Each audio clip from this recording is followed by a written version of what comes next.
In the dusty village of Mbale, where the wind carried more stories than the elders, lived a girl named Zina, an orphan with fire in her eyes and calluses on her palms.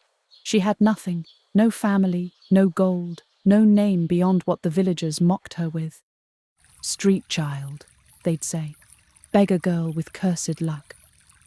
But Zina had something no one saw, a heart bigger than the sky. She lived near the old well, slept under a torn roof, and worked every odd job just to buy bread. But she never complained. Instead, she helped the elderly cross rivers, fed hungry dogs with her last morsel, and smiled even when her stomach cried. One rainy afternoon, as thunder cracked above the forest line, Zina saw something strange. A black SUV crashed into a tree just outside the village. She ran, barefoot through mud and thorns, toward the wreck. Smoke, blood, a stranger unconscious behind the wheel. No one else came. But Zina, she stayed. Zina's fingers shook as she pulled open the car door. Smoke hissed. The stranger's face was bruised, his suit torn, but his watch glimmered like wealth never known to this village. His pulse was weak, eyes fluttering, whispered something, barely. Call, no one. But Zina didn't understand. She only knew one thing: he needed saving. She tore part of her scarf to stop the bleeding on his forehead, dragged him out, inch by inch, into the pouring rain. Mud soaked her skirt. Thunder cracked again. Still, she pushed, cried, fought for him like she knew him. At her small hut, she laid him down on a mat, lit a fire, and covered him with her only blanket. He didn't wake, but he breathed. "You're safe now," she whispered. "Whoever you are." Little did Zina know, the man sleeping in her home was no ordinary traveler. He was the only son of the nation's president, missing, hunted, and worth a fortune. At dawn, the stranger stirred. His eyelids fluttered open, and for a moment, panic flashed across his face. But when he saw Zina's worried eyes, he softened. "Where am I?" "You're safe," she said. "I found you after the crash." He tried to sit, winced, and then paused, his hand reaching for his jacket. It was gone. Zina handed it to him. "I cleaned the blood." He smiled faintly. "Thank you." But as he slipped it on, something fell from the inner pocket. A leather ID badge. Zina picked it up, squinting. Niran Adesina, Executive Liaison, Office of the President? Her eyes widened. You work for the government?" He looked at her, steady. "Number I am the government." Outside, a black motorcycle sped past the hut, slowing just enough to glance inside. Someone was watching. What would you do if you discovered the man you rescued was the president's only heir, and someone dangerous was looking for him? Zina's breath caught as she peeked through the window. The man on the motorcycle wore black, no village colors, no face shown, just a helmet and a stillness that didn't feel right. "You need to leave," she told Niran. "Now." But he shook his head, groaning. "They're not after me. They're after what I know." Zina's hands trembled. She wasn't ready for this. Not for secrets, bullets, or political enemies. "Who are they?" she asked. Niran leaned close. "The people who killed my driver, who staged the crash. I was escaping an inside betrayal, and I don't know who I can trust." Zina stared at him. He didn't seem dangerous, but trouble had followed him like a shadow. She glanced at the door. Her old axe stood in the corner. If anyone came, she would defend her guest. But deep inside, she wondered, was saving this man a blessing, or a curse in disguise? That evening, Zina boiled herbs over fire, crushing leaves the way her late grandmother taught her. Niran groaned as he tried to sit up, his face pale. "You shouldn't move," she said. "You lost blood." He looked at her. "You're just a girl in a forgotten village. Why help me?" Zina smiled faintly. "Because someone once helped me when I had nothing. Now it's my turn." Outside, footsteps, then silence, then, retreating. She tightened the wooden bar across the door. We're being watched, she whispered. Niran clenched his jaw. They won't stop until I'm silenced. There's something I uncovered about stolen relief funds meant for villages like this one. Zena blinked. You mean they took the money meant for us? He nodded. And I spoke out. That's why I'm here. For the first time, Zena didn't see a stranger.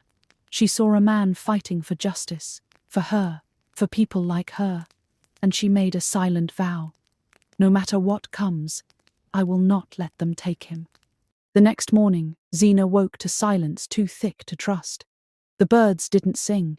The air felt heavier. She stepped outside, slowly, no one in sight, but a shoe print in the mud near the back wall. Fresh, heavy, not hers, not Niran's. She rushed back inside. We have to move, she told him. Niran winced. I can't run like this. Zena scanned the hut. Her eyes landed on a hidden storage pit under the floor mat, where her grandmother once hid dried yams. Get in. He hesitated. Are you sure? I'm sure they're coming. No sooner had she said it than a knock echoed through the hut. Hard, calculated, not a neighbor's knock. Zena's heart pounded. She grabbed her axe and stood still as the door creaked open. We're looking for someone, a cold voice said. A man who doesn't belong here. Zena's eyes didn't blink. No one here but me. Two men stepped into the hut, both dressed in black, one with a scar slicing across his cheek. They scanned the room slowly, their eyes like knives. Zena stood firm, her axe by her side, her heart threatening to leap out of her chest. We tracked a vehicle crash near here, Scarface said. Witnesses saw someone come this way. Zena shrugged. People see things. Doesn't mean it's true. He took a step closer. Mind if we look around? She didn't flinch. Only if you help clean the place afterward. He smirked, then nodded to the second man, who began poking around. He approached the mat, just inches above Niran's hiding place. Zena gripped her axe tighter. If you're here to steal my firewood, at least be polite. The man paused, then backed off. They looked at each other. Scarface said, If you see anything, say nothing, for your own good. They left. Zena didn't breathe until they were gone, then whispered, You owe me your life twice now. Niran emerged from the pit, face pale, hands trembling. Zena helped him sit. She could feel the weight in his silence. They would have killed me, he whispered, without blinking. She poured him water and finally asked, What did you do, Niran? What truth are you carrying? He looked up, eyes no longer just scared, but haunted. I wasn't just escaping corruption. I was sent by my father, the president, to deliver evidence to the press, but someone inside our circle betrayed us. Zena froze. Wait, you're not just his son. You're his voice. Niran nodded. Everything. Stolen relief funds, child labor in diamond mines, fake hospital projects. It's all in my flash drive. That's what they want. Zena's breath caught. Suddenly, hiding a stranger had become sheltering a revolution. She glanced toward the door. Then we don't just need to run, she said. We need to fight back. That night, Zena packed what little they had. Dried maize, a jug of water, Niran's flash drive tied in cloth. They planned to sneak out before dawn, through the western path, avoiding the guards who had begun patrolling nearby. You sure you can walk? She asked. Niran nodded. For freedom, I'll crawl if I must. Just as they stepped out, a shadow emerged from behind the banana trees. Tall, broad, familiar. Zena? Her blood ran cold. Chuka. It was her childhood friend, the one who had vanished years ago, now wearing a government soldier's uniform. He stared at her, then at Niran. You're hiding him. Zena stepped forward. Let us go, please. Chuka's jaw tightened. You don't know what you're doing. Helping him means war. With them, with the whole machine. Then let it come, she replied. I'm done watching my people starve while they wear gold shoes. Chuka lowered his gun, his eyes filled with conflict. He remembered young Zina in the dusty alleys, stealing medicine for her sick mother, not out of greed, but survival. Zina, I owe you, but this man, he's the state's enemy. If they find out I helped, they'll burn me alive. Zina stepped forward, firm. If you don't let us go, they'll kill me too. Can you live with that? Niran, weak but calm, said, Let me face my fate, just let the truth be free. Chuka looked up at the dark sky, then down at the soil, then back at the girl who once taught him what fearlessness looked like. He handed the gun to Niran. Go, behind the fisherman's hut. There's an old boat. Move fast. Tears welled in Zina's eyes. You saved our lives, Chuka. He only whispered, For the girl who once taught me fear was just a story. Before dawn, Zina and Niran slipped past the fisherman's hut. The old canoe was still there, worn, creaking, but floating. The river whispered warnings in the wind. You sure this will hold? Niran asked, breathless. Zina didn't answer. She untied the rope, helped him inside, and pushed the boat into the water. Just hold on. They drifted silently, the current carrying them toward the border. Every splash sounded like a threat. Every gust of wind, a voice from the shadows. Niran clutched the cloth-wrapped flash drive. If we make it, I swear, Zina, the world will know your name. But just then, roaring engines, flashing lights, a boat chasing from behind. There! That's them! Bullets hit the water. One nearly split the canoe. Zina screamed, grabbed the paddle. We have to jump! Now! Without thinking, she grabbed Niran's hand and dove into the dark river just as a bullet shattered the back of the boat. The cold river swallowed them. Darkness everywhere. Zina kicked hard, her grip tight on Niran's arm. Bullets tore into the water like angry teeth. Swim, swim, don't die here, she told herself. Niran struggled beside her, coughing, gasping, blood mixing with river foam.